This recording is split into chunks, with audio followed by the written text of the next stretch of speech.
L'Église catholique fait mémoire de saint Éric de Suède. Éric était roi de Suède au milieu du XIIe siècle. Fondateur d'une dynastie suédoise rivale de celle des Sverker, le prince Éric succède à son père le roi Gédouard en 1156. Il se montre vaillant défenseur de l'Église, menant une croisade pour la conversion de la Finlande restée païenne. Il veille à améliorer la condition des femmes et des épouses, souvent traitées en esclaves. Cependant, la Suède est attaquée par Magnus Henriksson, roi du Danemark, lequel prétend avoir des droits sur le royaume d'Éric. Le roi assistait à la messe en la cathédrale d'Uppsala. On vient l'avertir que son ennemi approche pour l'attaquer. Il ne bouge pas et continue à suivre l'office jusqu'au bout. Il tombera sous les coups de son adversaire le 18 mai 1161. Le jour du sacrifice du roi Éric pour sa foi et sa patrie est devenu fête nationale en Suède. Son étendard aura dans l'histoire de ce pays un rôle semblable à la bannière de Saint-Denis en France. Éric est un nom d'étymologie germanique qui signifie honneur, père, et roi, Ric.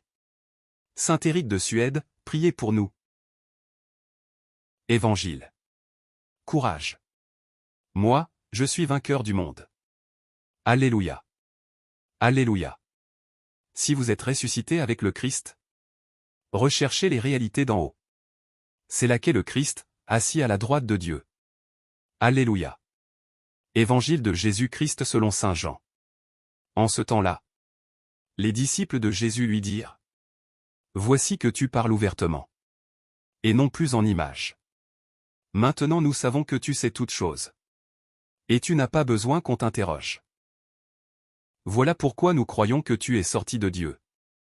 Jésus leur répondit : Maintenant vous croyez. Voici que l'heure vient déjà, elle est venue, où vous serez dispersés chacun de son côté. Et vous me laisserez seul. Mais je ne suis pas seul. Puisque le Père est avec moi. Je vous ai parlé ainsi, afin qu'en moi vous ayez la paix. Dans le monde, vous avez à souffrir. Mais courage.